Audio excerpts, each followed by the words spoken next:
Good evening, church family, and welcome once again to our midweek Bible study in the book of Philemon. I've put together a good amount of material for us tonight, and the truth is that there's so much material here that I've decided to break this into two videos. So what you're watching right now is part one of a two-part series. It's really important to note that these two are really a single lesson. It's so long that I needed to break it into two parts. But the read of the book of Philemon that we're going to do in the second part really is dependent upon the material that you get in this first part. So you may want to watch the two videos close together. Just know that they're not intended to be watched separately. They really do kind of belong together. So without further ado, let's go ahead and jump right into our study tonight. As I say, we have a lot to do. As I was preparing for the study this evening, I came across a video on YouTube of a couple of guys being jerks. They're doing what's called a social experiment. I haven't watched the whole video, and I can't really recommend it because of that. But the premise that underlies the video is a very interesting one to me.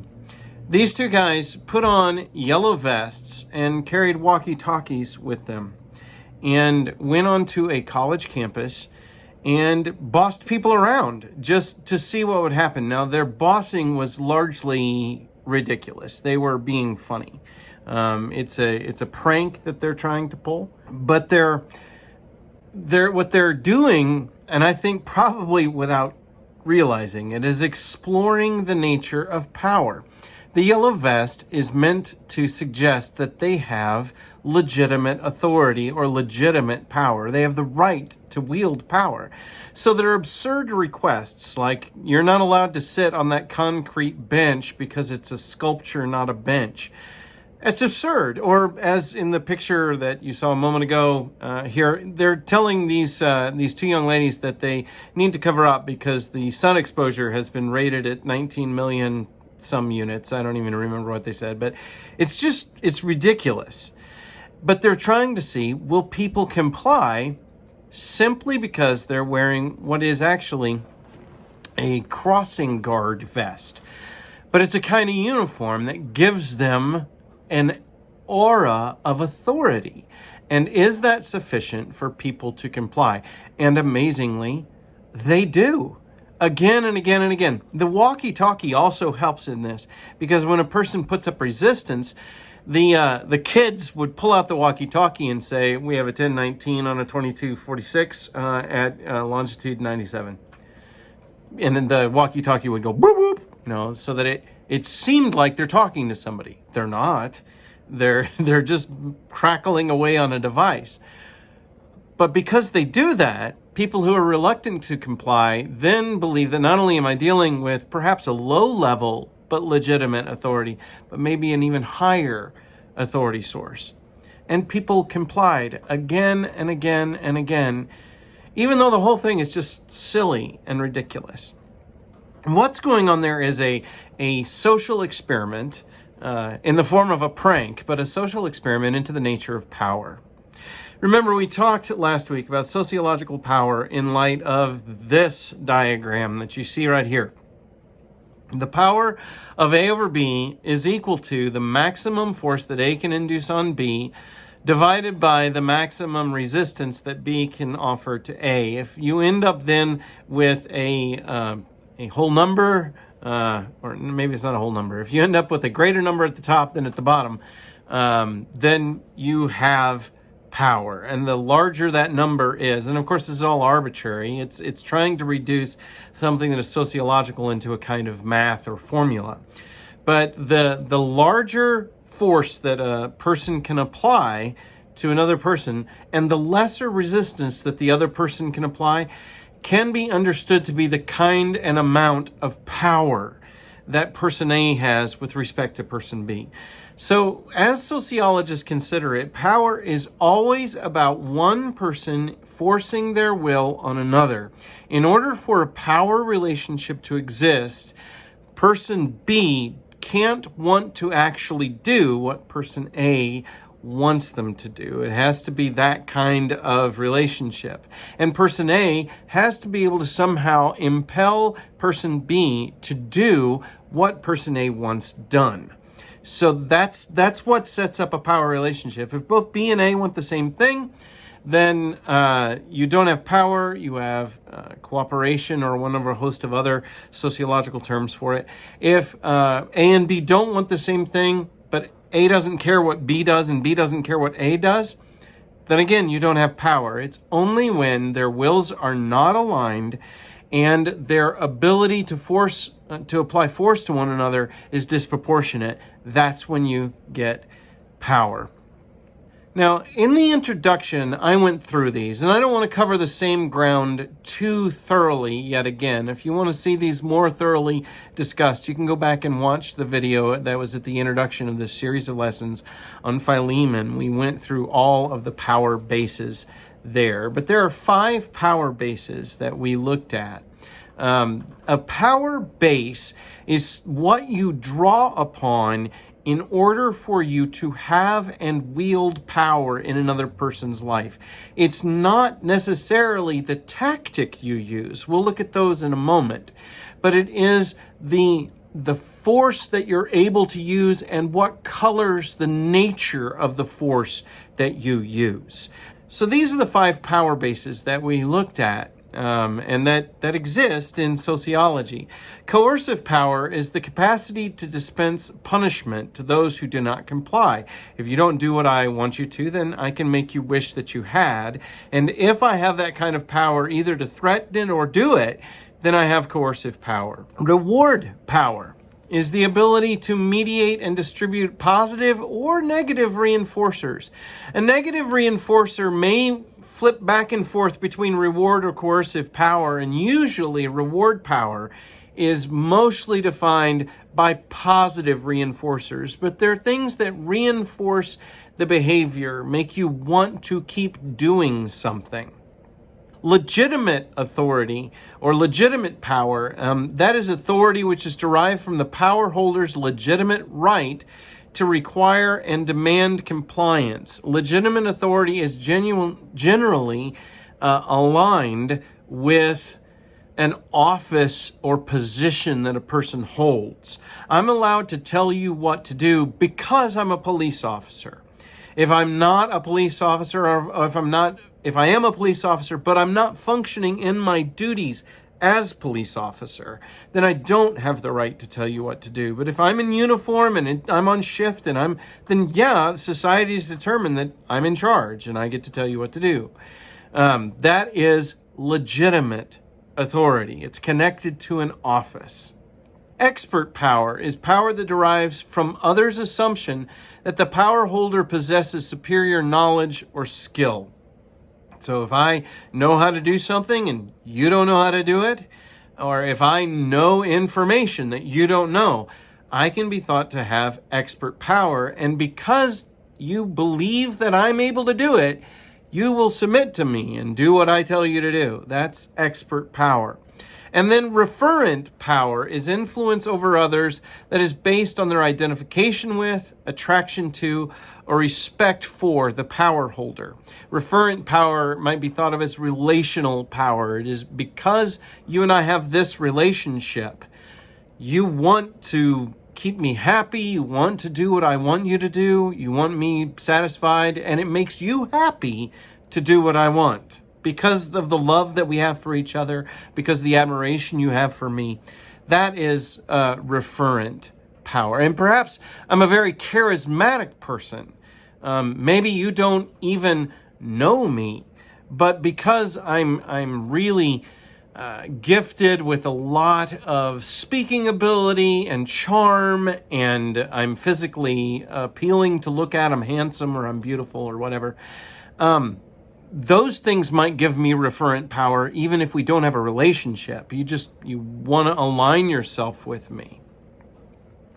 Now, I mentioned this, and this is what we went into in some detail in the introduction, but I'd like to spend the detail for this portion of our study looking at power tactics.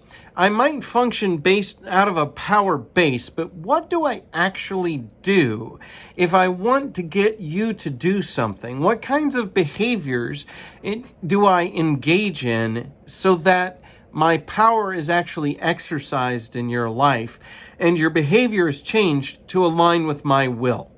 What tools do I use? Power tactics are looking at those things. And we're going to look at 20 different power tactics this evening. Now, strictly speaking, a power tactic is not assigned to a power base. I'm going to be lining them up with the power base that is most likely to draw upon that tactic. But generally, a tactic could be used out of almost any of these power bases. Reward might come from legitimate power, even though obviously reward, which is a tactic, most closely aligns with reward power base. So these tactics are introduced by their affinity to a particular power base, but you shouldn't think of them as being rigidly aligned with them. They're kind of loosely aligned with them. A power holder could use a tactic while functioning from any power base. And a power tactic could also be used by someone without any undergirding power base. I might not have any power in your life, but I still might attempt to wield a power tactic. And I might even find that even though I don't really have a well dug of a deep power base, my tactic might still work. And so that I might be able to shift your behavior to line up with my will. Now, I do want to point out Donaldson Forsythe, in his book, Group Dynamics, makes this point very loudly. The list of 20, and this comes from Donaldson Forsythe, this list of 20 is not an exhaustive list. However, it is strongly representative in that many tactics could be thought of as subsets of these. So as I do my classification work when I'm looking at the book of Philemon, I found myself sometimes frustrated with Forsythe's list because there were behaviors that I saw Paul doing, and I'm like, not entirely certain how to classify that behavior in this list. I know that's a power tactic, but which of these does it most closely align with? Well, the truth is it probably didn't align with any of them. And we can try and shoehorn some of our behaviors into these tactics. And I kind of do that in the next video. You'll see I'm trying to use the terminology that Forsythe uses because I think it's useful. But he's gonna suggest that these 20 tactics are at least representative and can be thought of as ways to classify the different behaviors in which people engage. Aligned most closely with coercive power bases are these three: threat, punishment, and bullying. Threat is the idea that I'm giving you a warning that if you don't alter your behavior to align with what I want you to do, that a punishment could come. Some sort of negative consequence could show up in your life. Punishment is distinct from threat in that threat is warning, but the bad thing hasn't happened yet. Punishment is where the bad thing shows up and it gets carried out. So a threat is, look, if you keep doing that, you're going to end up in jail. But punishment is you go to jail. And then bullying is really distinct from those other two. Bullying is a behavior that really is mostly a coercive behavior.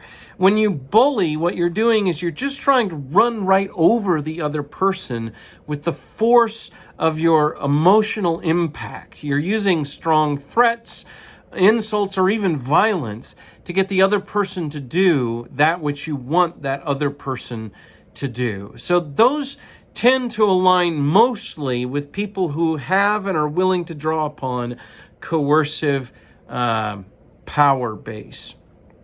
Most closely aligned with the reward power base are promise and reward, and kind of they're the flip side of the concept of threat and punishment. A promise is a pledge to do something in the future that the other person probably wants. Now, it can be thought of as reward even if the other person doesn't want that. You know, I promise you that if you don't change your behavior, sanctions will be applied. That there is a blurring in some of the sociological literature between negative reward and coercion, and I think it mostly has to do with the fact that coercion has less concern for the other person's well-being, whereas reward generally has deep concern or at least some concern for the other person's well-being. A way to think of this might be the difference between child abuse and corporal punishment of a child, where there's a spanking if you don't do what the parent wants. Some people will classify all corporal punishment as abuse, whereas some people see a difference between those two, and that's kind of the difference between coercion and reward. Corporal punishment could fit into the category of reward if the concern for the other person's well-being is there. It's a negative reward. If you don't stop running into the street, child, you're going to be spanked. And the child keeps doing it, and so they get spanked. They don't want the spanking, so they stop running out into the street. Well, if you live in a street where the cars come, and they come rarely enough that the child's not afraid, but fast enough that they might not stop for the child, then it's out of a deep concern for the child that kind of activity could happen. A promise is the pledge to do that, and generally speaking, it's for a desirable thing. A reward is actually providing the reinforcer, and generally it's one that is valued. Usually by valued, we mean positively valued. There may be a high value on not getting a spanking, so it could be a negative reward. But generally, rewards are tied more closely with positive things. And some people, just for the sake of making this more clear, they simply make the distinction. Reward is always positive and coercion is always negative. And if you want to do it that way, that is absolutely fine with me. Legitimate power. Remember, these are things that draw upon the person's office or position in society. And these three tactics show up kind of aligned with that. One is a request, stating what should be done or asking for compliance. Generally speaking, people who have legitimate power don't jump immediately to punishment or reward, because the fact of their legitimacy allows them not to have to do that. They don't have to throw you in jail. They can begin at a place of kind of bargaining with you, making requests of you. They can get to the point of forcefully demanding, because I have the right I have the societally given right to wield this authority, I demand it of you. When the police turn on their lights and sirens, they're demanding either that you pull over or you get out of their way. And that is a demand, not a request. They aren't saying, hey, if you feel like it, can you pull over at the first safe place? They're telling you, you are under arrest. Get to the side of the road. That's a demand. One of the things you'll see often in legitimate power is the wielding of negotiation. Especially you'll see this in the kind of legitimate power that holds political office. When a person has legitimate power in political office, very often there's a kind of give and take. So I will do this for you if you do this for me. I will secure that for you if you secure this for me. And so there's a making of compromises and a trading of favors. And that's often connected in legitimate power. The other two aren't necessarily about making compromises. There's no compromise to a demand. But some legitimate power-based behaviors and tactics are more give and take. So you see that a lot. Expert power. I saw these 5 as being most closely aligned with expert power.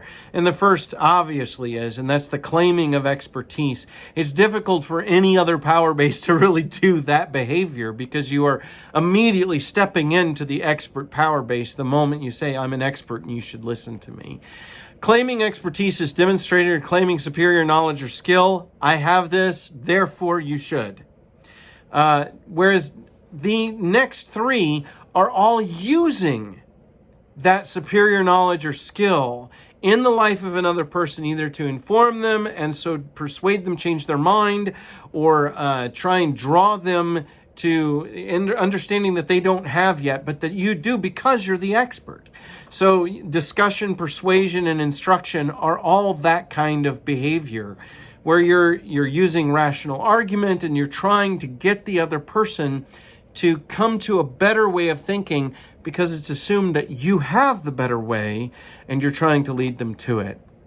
Persistence is often a tactic carried out by experts when they find that they have made an attempt to persuade and they've made an appeal to their own expertise, but it still hasn't carried the day. An expert that has to claim expertise is actually in a pretty weak power base. Think of the Andy Griffith Show. When Barney Fife has to grab his bullet and pull it out and put it into his gun, remember that Andy only let him have one bullet, right? Well, the moment he's got to do that, he's making an appeal to his legitimate authority. If you have to make an appeal to your authority, it's because you feel like your authority is weak or threatened. The person who claims expertise power, the moment you do that, instead of having your expertise power recognized, you are actually kind of undermining your authority and your power as an expert. You won't hear me, for instance, bang the drum of my education. I have a lot of it, but if you don't know that, if I'm not helpful to you, then my education doesn't help. So me going, well, I'm really educated, that would undermine me as expert rather than elevate me as expert. So persistence, though, is one of the things that an expert turns to when all other attempts have failed. They know this is the course we're headed down, and so they keep coming back to the same place. They keep reasserting their attempts to influence. And the expert is often, that is, I think, a power tactic of a pretty desperate expert. It's a very frustrating place to be, to keep saying, oh, I know where this is going, and if you don't listen to me, we're going to go there, and none of us want that. The frustrated expert is often a persistent expert. Then power tactics that have to do with referent power. The fait accompli, I believe that's French. It certainly sounds French, but the fait accompli is doing what one wants without gaining any approval at all. You just do it, and it's a whole lot easier to get forgiveness than permission. And besides, once I've done it, undoing it might be tough for the other people, so I'm just going to do it. I've aligned that with referent power because people, when you do that, you are kind of presuming upon the kind of relationship that they won't in turn use coercive power against you. It's only people who would like you that would put up with that. Manipulation, here I would point out that these power tactics sometimes carry fairly pejorative names, and there's kind of a reason for that, I think. Power in its nature is usually pretty ugly, but there are terms that are used that are fairly gross and pejorative terms on their own. Manipulation, I think, is the worst one on the whole list. But not every act of manipulation is the kind of thing that springs to our mind when we think of manipulation. When we think manipulation, we think of things like lying and deceiving or dropping hints that are meant to make you think it's your own idea when it's really theirs and they're trying to control you. Those are all manipulative behaviors, but there are more what might be called positive manipulative behaviors, if you will. A manipulative behavior that is not necessarily pejorative is a behavior that is not rational, but not necessarily destructive, because it appeals to the emotions, not to the mind. You are trying to pull the heartstrings. Anytime you pull the heartstrings in a way, you're being a little bit manipulative. You know, you're trying to, obviously all power is trying to control the other person, but a manipulative tactic might be pulling at the heartstrings. Now that might not be pejorative if a rational argument goes along with it. And if that rational argument is persuasive, but the thing it's asking for is really difficult, then you might resort to adding what is technically called a manipulative tactic to the rational tactic. You're using a persuasive tactic or a discussion tactic or an instruction tactic. And you might add to that a manipulative tactic, but that doesn't mean that it's evil and bad. It means it empowers the rational one, such that the irrational is added to the rational. Manipulation is almost always bad, but as it's being technically used here, there are examples where it could be that it's not wicked and evil. It could be okay. Supplication is like a request, but it includes an emotional element where you are entreating the person and you are doing so in such a way that you yourself are appealing to the other and by you're seen positively by the other person so that they would want to do this, so that you don't just request rationally, but you request emotionally. And then ingratiation is deliberately increasing one's attractiveness, where you purposefully appeal to the other person in a way that they will like you. Those are all kind of aligned with referent power. And then there were these three that were in his list that I thought were kind of ambiguous. They might show up in a multitude of places and be used by a lot of them. So I just kind of threw these last three here. Pressure, which is where you use group influence to get somebody to do what they want. They want to belong to the group and be in the group. So you use that desire as a power tactic to control them. Evasion is where you avoid the issue or the person who would disapprove of something. So you just avoid it. And then disengagement is purposefully withdrawing from a setting or breaking off interaction. And that differs from evasion, because in evasion, you are still staying connected to the other person, but you are avoiding, or group. You're still staying connected to the other person or group, but you're avoiding the issue or a specific person who might cause problems. Whereas in disengagement, you might still be part of the group, but you shut off. You stop trying to help. You stop trying to participate, or you withdraw from the group. Going on strike is a form of disengagement tactic, where the worker says, I'm not coming in anymore, boss. I'm not doing this anymore. Now, the power tactics differ in three big ways that we can look at them and kind of measure how are they being used. So the three big ways that influence kind of how destructive they are likely to be have to do with directness, rationality, and bilaterality. Bilaterality, that's a $1.50 word for you, isn't it? So directness has to do with how explicit and obvious it is that you're trying to influence the other person's behavior. A direct tactic is going to be overt, and both you and the other person know it's going on. You're not trying to hide that you're trying to use power. They know good and well that you're trying to use power. That would include things like threats or demands or rewards or punishments. All of those things are just right out front. Do what I want you to do. An indirect tactic, on the other hand, is a covert, manipulative, and indirect form of influence, so that the other person may not be able to immediately recognize that power is being exerted. They just find themselves wanting to do something that is different from what they wanted to do before. So a person who uses ingratiation, for instance, might butter the other person up and fill them up with flattery and talk really nicely to them, all in the hopes that the other person will do what they want.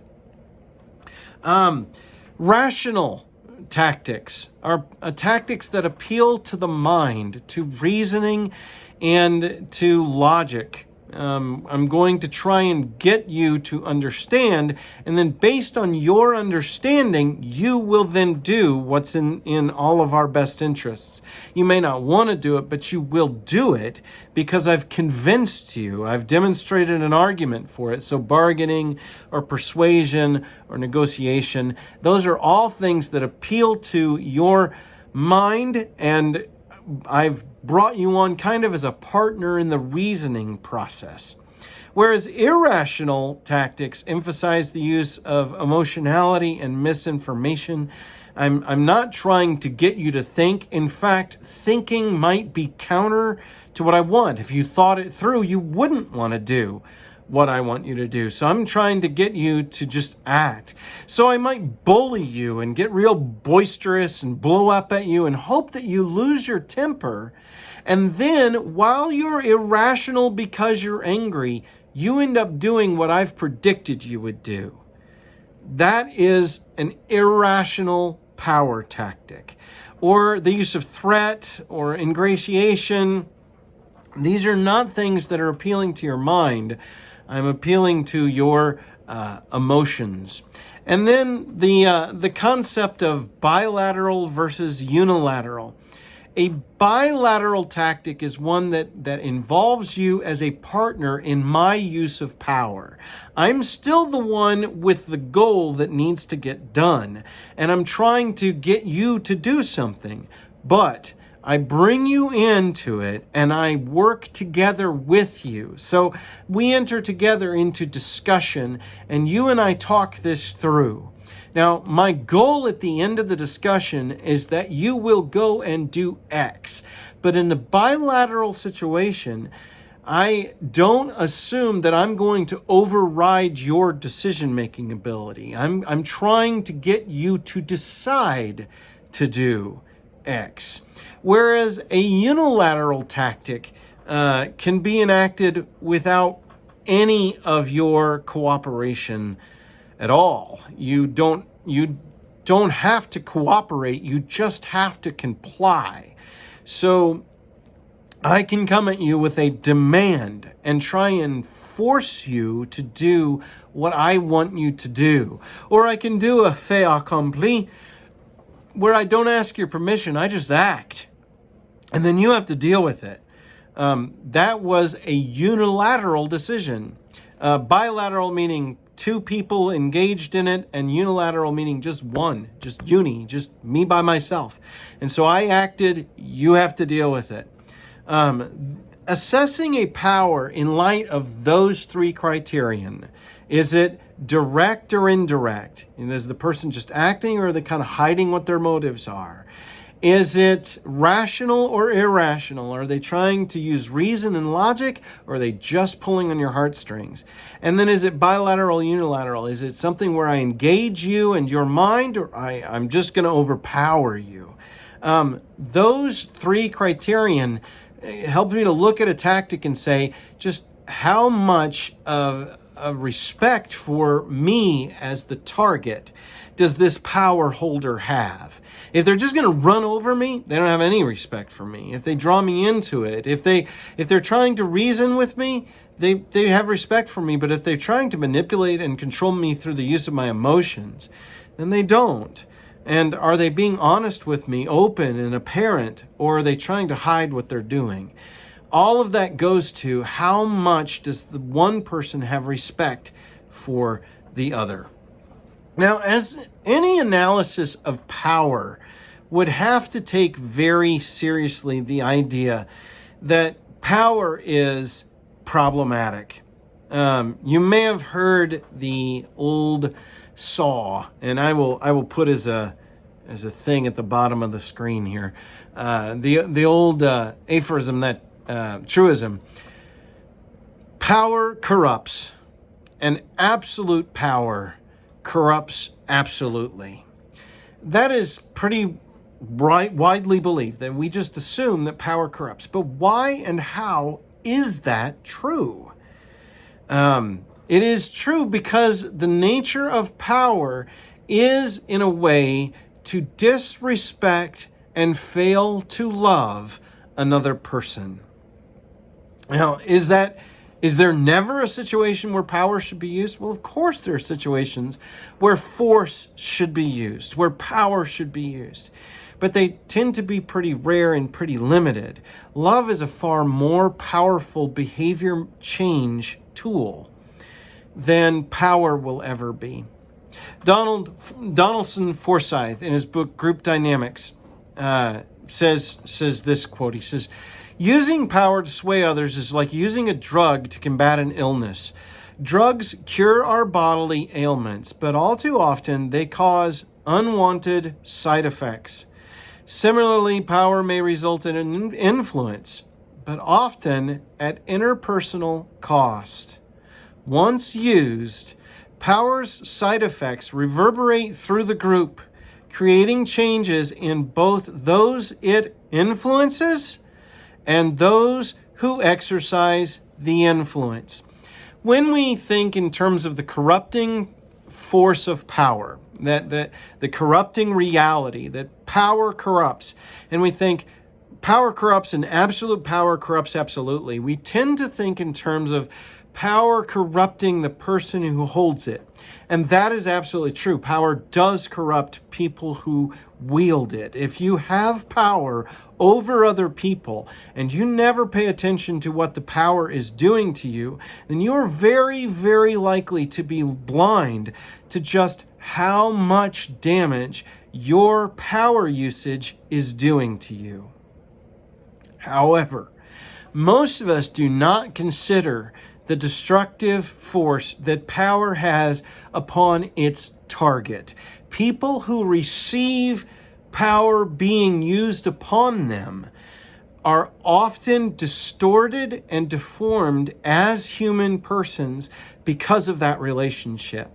When I'm in a relationship with other people who use power against me, if I am not healthfully protected in some way, insulated against that power, such that my decision-making capacities remain intact, if that is damaged, my reasoning and decision-making capacities are damaged, then things that are very bad begin to show up in me as the target. Let's have a look at the negative impact of power, and we'll look first at the impact of the target, and then we'll look at the impact of the power holder. So first, the person upon whom power is exercised. Those who are targets of power often suffer the following negative changes. And these are actual changes in the ways in which people live, and these changes can be permanent, meaning that they actually become adopted into a personality. And you can be healed of these changes.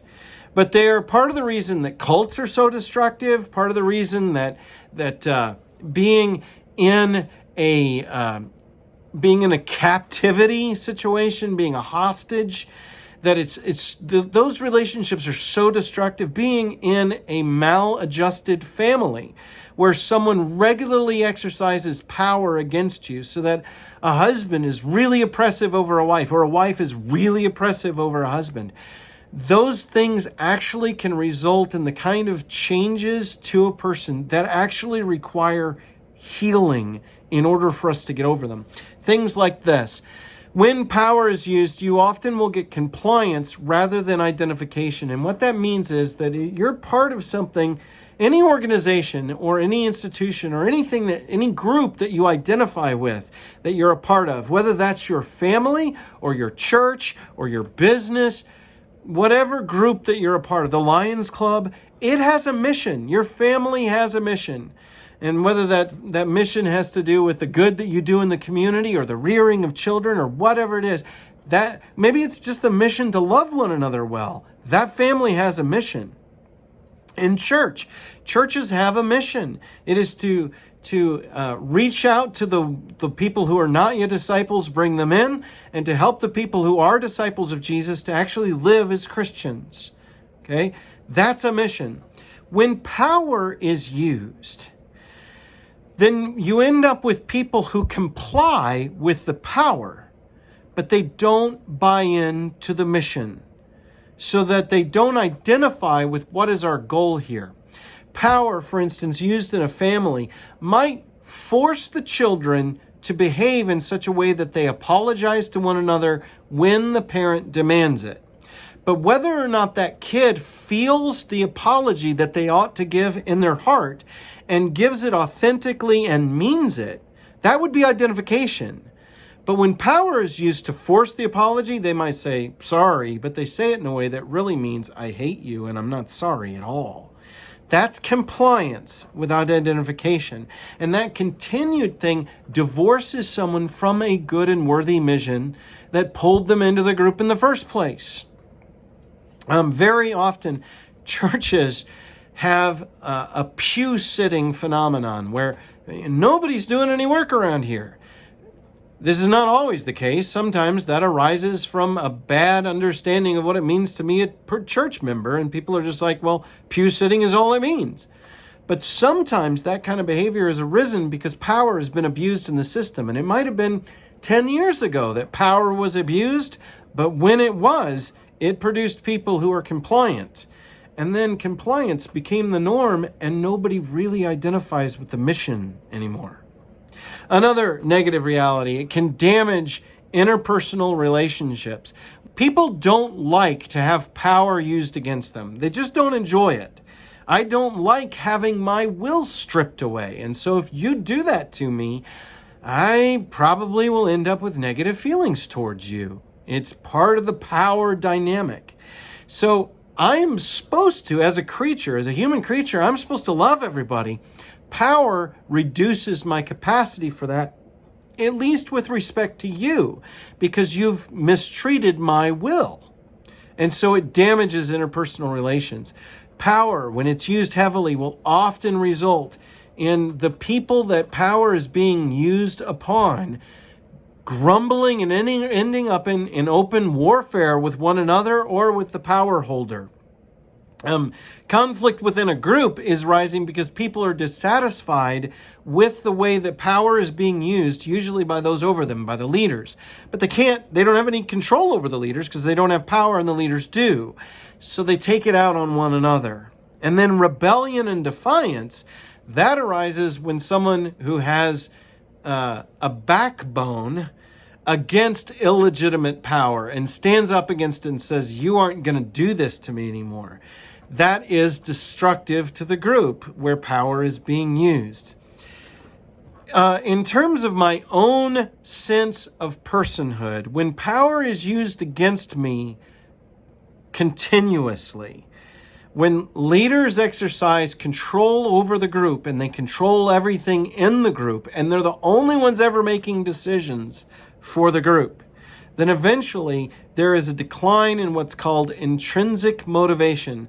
Intrinsic motivation is my interior motivation that I do because I want to. Not because you told me to, but because I want to do it. I'm choosing to do it. I'm choosing to be a self-starter, a self-learner, and I'm getting out there and doing it. Well, if power is used against me a ton, there is a message in the use of power that says my will's not important. What I think doesn't really matter, and I don't really need to contribute here except by my labor, by what I do. But who I am doesn't matter. So I decline in my own motivation. Again, the pew-sitting church is very often found its way there because it's been told by the use of power against it, especially when you've got a real power-hungry leadership, that, well, I don't have to do anything around here except what I'm told. So I wait to be told to do any good thing instead of being zealous to do some good thing. That's a loss of intrinsic motivation. And then self-blame and corrosion of self-image can arise in those who are mistreated by power because, oddly enough, if you mistreat me with your power, you violate my will again and again and again, I might come to decide that the reason that's being done to me is because I deserve it. I mean, after all, this person who has power and authority legitimately in my life, if I'm seeing it that way, that person wouldn't be treating me this way if I didn't deserve it. And so I start to blame myself. Now, usually a person who is doing that has lost sight of the reality that the power holder has gone crazy. You know, they've mistreated me to a point where I've begun to blame myself for my own negative treatment. A sad but entirely too common reality is when a woman is abused and mistreated and comes to believe that she deserved to get hit. And listen, if that's you, no, you don't. No, you don't. You probably won't be convinced by hearing that through this video, but you don't deserve it. That's his problem, not yours. And if you're a man who's getting beat up by your wife, you don't deserve it either. And the corrosion of the self-image is that if I have to be controlled this way, then I must not be worth very much. Okay, that's all negative things that are done to the target of power when power is exercised. But power is kind of like a sword without a hilt. There's nothing but blade. So you cut the other person, but by holding it, you also receive some cut. Okay, so the damage is also done to the power holder. Now that damage is less obvious to the power holder. It's often very obvious to those over whom power is exercised, but it is far less obvious to the power holder. So let's look at the negative impact of power on them. First of all, people who have power seek to control others. Well, that's, of course. I mean, power is the control of others. It's me exercising my will over your will and you trying to resist me and failing. That's what it is. So, of course, what this means is if you have power, once you find your way into authority, you will very likely then use power. It is a rare person who can have authority in the lives of others and still partner with those others. It is a rare person who can have authority and not use power and compel others to do what they don't want to do. One of the sad things that I've seen and heard about, I've not only seen this, but this is kind of a leadership myth that I've heard many times about churches, is the story of the good, gentle, and sweet-willed man who, as church member, is just an amazing person, who then is elevated into church leadership and becomes very quickly a tyrant who seems to need to be in control of everybody around them. Why is that? It's this reality of power. When they find themselves in leadership, they now have a legitimate power base. Because they've been a sweet person for so long, they also have a referent power base, and they begin to pick up coercive and reward tools and use them. And usually the coercive tools are the most nasty and destructive to everybody. You won't find coercive tools in the book of Philemon. They don't show up at all. And the coercive tools being used by the church leader are super destructive to the people that person has authority over, because it is a lack of love and respect for others that enables you to use those coercive tools. But it is also incredibly destructive to the power holder themselves, because the more you use power, the less you are able to stop using power. It becomes almost impossible for people to step out of positions of authority when they've had it.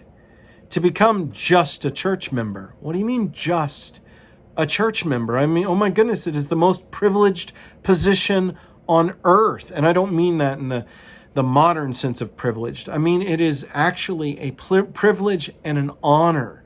Not a thing to be despised, but to step down out of leadership. You're not stepping down out of leadership. But that's what power does to us.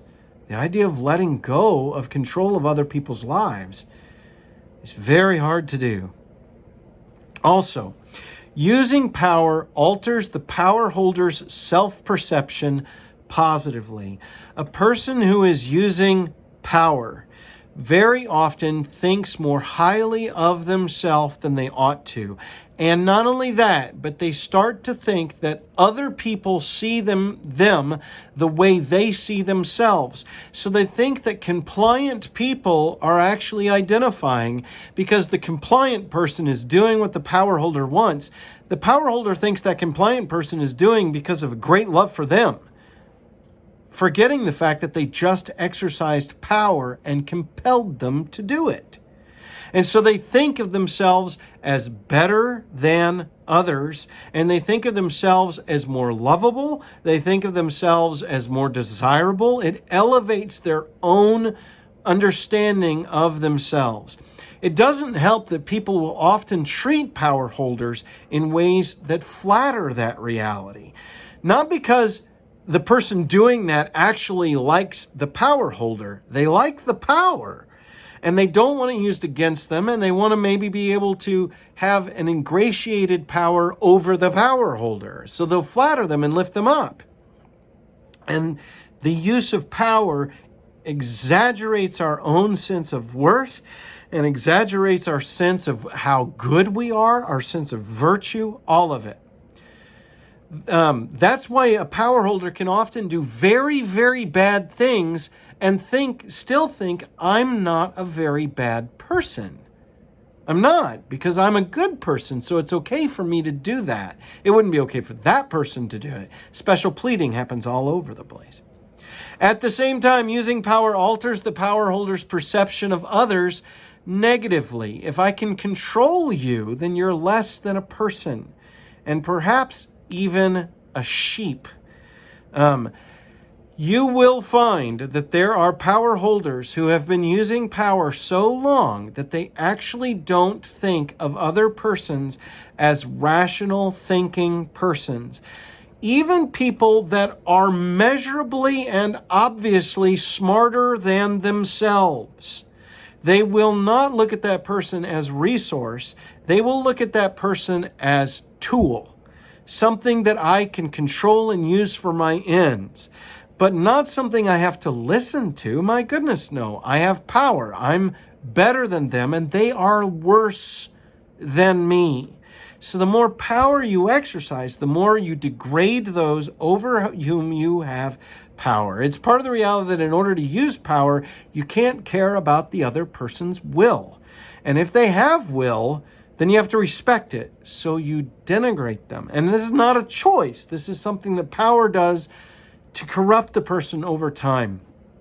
And then, perhaps most creepy of all, acquiring power stimulates the power holder into acquiring more power.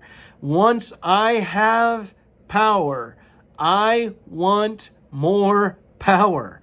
It's a delightful thing to be in control. It is not a pleasant thing to be out of control. And there I don't mean it's obviously unpleasant to be controlled, but even worse is to be in a situation where you have no control. That's scary and threatening.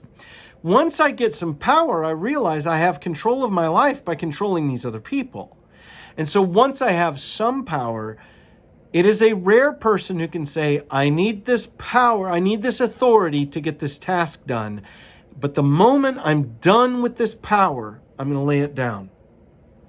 To draw upon a historical figure, George Washington is a rare man for exactly this reason. He might have been a lifelong president, something that would have ended up being kind of the equivalent of a king. But he didn't want that. He wanted the well-being of the republic that he had helped forge far more than he wanted power. And so he was able to step out of it. How many George Washingtons have there ever been? How many George Washingtons are there in churches? And that's a rare, rare thing. Now, I will suggest to you that you could measure the destructiveness on power somewhat on a continuum.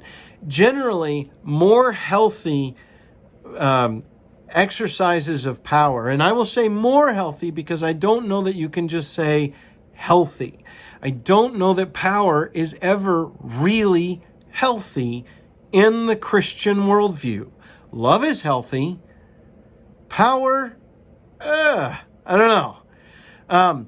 But more healthy are tactics that are direct, rational, and bilateral, because those aspects of power are less power-oriented. They are more oriented towards honoring the other person's will and respecting the other person as person. It is the loss of respect for the other person as person that is so destructive, not only to them, but also to me. these kinds of power that are direct, rational, and bilateral tend to be more healthy than those that are indirect, irrational, and unilateral. Now, the tendency is that the less official power you have, or the less of a power base you have, the more likely you are to use less healthy tactics. But all of us should be on the lookout for the kind of behaviors that have to do with irrational, manipulative uses of power that are indirect and hidden, and that are, by nature, I'm trying to get my will without the other person's cooperation. Those are generally destructive. Now, I say generally, there are circumstances that call for perhaps the sort of intervention where one person is doing direct violence and harm to others, either literal violence or a kind of emotional violence where they're manipulating and hurting people. Those kinds of things may call for an exercise of power that hopefully you can do it directly. But if you can't, because you have no authority base in that person's life, then maybe you leverage that person out. But all those things always need to be done only with great caution. Power is always more healthy, and I say again, more healthy, when it respects the personhood of the other person, and when it is purposefully self-limiting and humble in nature. And it's always more destructive when it uses other people as means to ends rather than ends themselves, meaning it doesn't respect them as people, it uses them as tools. I'm going to try and get this job done. No, that's destructive, and it always is. And then also it is destructive when power seeks to increase its own power holdings without respect to the cost to others and to what's happening. Now, keep in mind that power does not care how it is used. Power does not, it does not matter to power itself, whether you are using power for good ends or bad ones. Power doesn't say, oh, that's altruistic and positive, therefore I will do less damage to you. Power is more a reality like electricity or fire. And I will say this, I'm not sure there are very many fireplaces in the lives of Christians, but a fireplace is a place where fire can be used and it's not destructive. You can have fire inside a house in your room. And if it's your kitchen, you can have fire in the stove where a gas flame is coming up. You can use it to cook food and boil water and so forth. That's positive. You can have fire in a fireplace in your living room, and it creates warmth and heat and a nice atmosphere. You take that fire out of the fireplace and you put it on the couch, and it destroys the house. Okay, I don't know that power is like that. Power is like electricity in that it just is a aspect of relational reality, that it is impersonal and it just does what it does. But it is unlike a fire in that you can use a little bit of fire in a fireplace, and that's great. And it does no damage. I don't know how much power you can use without doing damage. I think it almost always does a little bit of damage. And I should say this, here I am talking about power as understood humanly, okay? Human power is destructive in nature. And remember, human power is understood in light of this diagram, that it is A against B, and it is A's ability to force B to do what A wants, minus or over B's ability to offer resistance to the will of A.